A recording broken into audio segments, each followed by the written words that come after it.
All right, we're going to go into chapter 21 now. The book of Revelation, chapter 21, and we saw last time in chapter 20, verse 11, where I saw a great white throne and him who sat upon it, from whose presence earth and heaven fled away, and no place was found for them. This as he goes to judge the dead, as he goes to judge the unsaved, the unrighteous, those that have not known him, did not know him, rejected him. They were judged. He judges righteously. But it says, and he who sat upon it, from whose presence earth and heaven fled away. There is going to be a separation now, a separation of the old things going to the new things. Heaven and earth fled away in the sense that God is separating it from this judgment. These people are going to be judged. They're going with Satan. They're going away from things. We're going to go into the new heaven, the new earth, and those things are fled away. They're past. And that he would bring us to this new heaven, this new earth. For we read in chapter 21, verse 1, and I saw a new heaven and a new earth. The word new here, there's two news. It can be new as in brand new, it was never there before, or restored, refurbished, redone. This has the new that would say it's been redone, it's been restored, it's been refurbished. This is the same heaven and earth, but they're going to be taken back to their glory, taken back to what God meant them to be, back to like a permanent and complete Garden of Eden. And it says a new heaven. It's not referring to God's heaven, the dwelling place of God. It's referring to the atmosphere. And he has to have a new atmosphere around the earth because we've polluted even that with satellites and space shuttles and space stations and debris that's all around the earth. That will be cleaned up and made pristine again. And there'll be a new earth. It will be restored. And all the sin and darkness, the temptation, the flesh, it's all gone. Because now we have our new bodies. There's no flesh, no temptation, no Satan. All things are new. For the first heaven and the first earth passed away, in the sense of the sin and the darkness, the disease, the trouble, Satan, all the evil upon the earth, the death, the decay, the grave, it's gone, it's passed away. And there is no longer any sea. I don't know if there's going to be no seas anymore.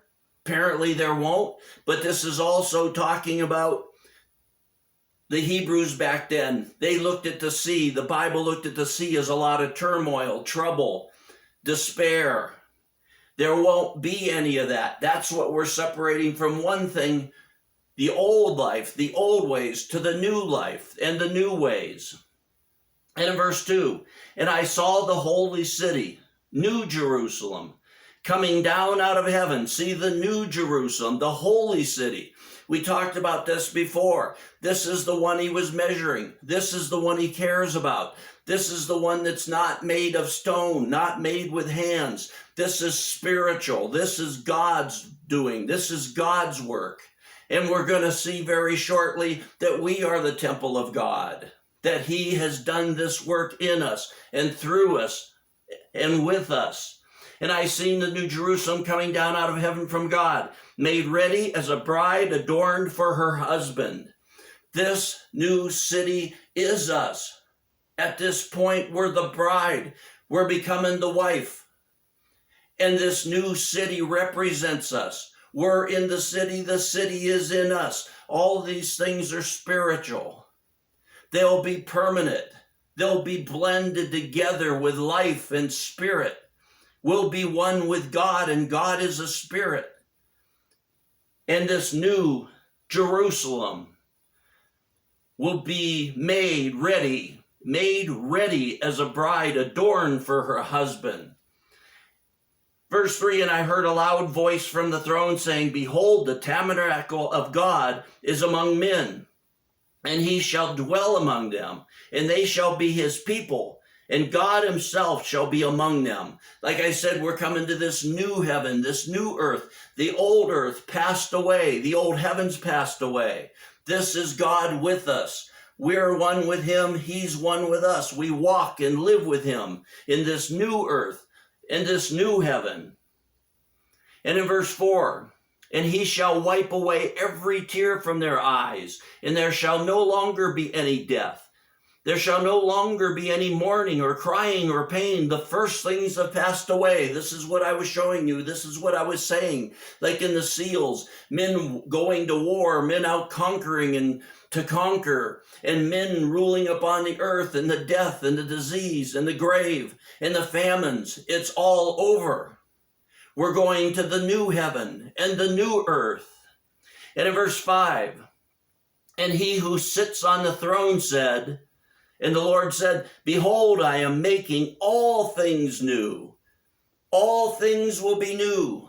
As we're bored with things here, as things wear on us, as our bodies wear out, all those things will be done away with. We'll have eternal life, eternal joy, eternal health and wellness. And he said, behold, I'm making all things new. And he said, write, for these words are faithful and true. All things in all directions. The old heaven and the old earth, the old body, the old life, they're all going to pass away for a new heaven, a new earth, a new place to dwell, a new life, a new body. And we will walk and live with God. Verse 6, and he said to me, it is done. I am the Alpha and the Omega. I am the beginning and the end. The beginning and the end, he said. And I will give to the one who thirsts from the spring of water of life without cost. If you're thirsty, if you're hungry, if you long for these things, if you long for eternal life, if you long for the presence of God, he will give you those things. He will let you drink of the water of life without cost. He paid the price. It's there for you.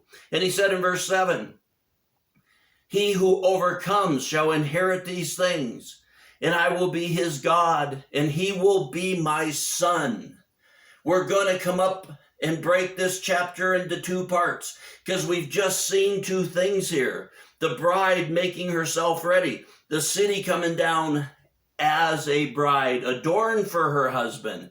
And he says here, and he will be my son. And we will get into that in the second half of this chapter, another revelation that we will have. But for the cowardly and the unbelieving and the abominable and the murderers and immoral persons and sorcerers and idolaters and all liars, all these evil people, all these things of the flesh, of the devil, of the world, the old world, of Satan, all those things, what does he say? Their part will be in the lake that burns with fire and brimstone, which is the second death. So we have this life. We have this new heaven and this new earth. He's going to restore things. It's not going to be just a brand new earth, poof, and it's here, and this one is gone. That's what it was referring to in the end of chapter 20. It was referring to the old things are gone. The old ways are gone. There's a new way, a new heaven, a new earth, a new body, a new city, a new life. And we enter that because of his shed blood.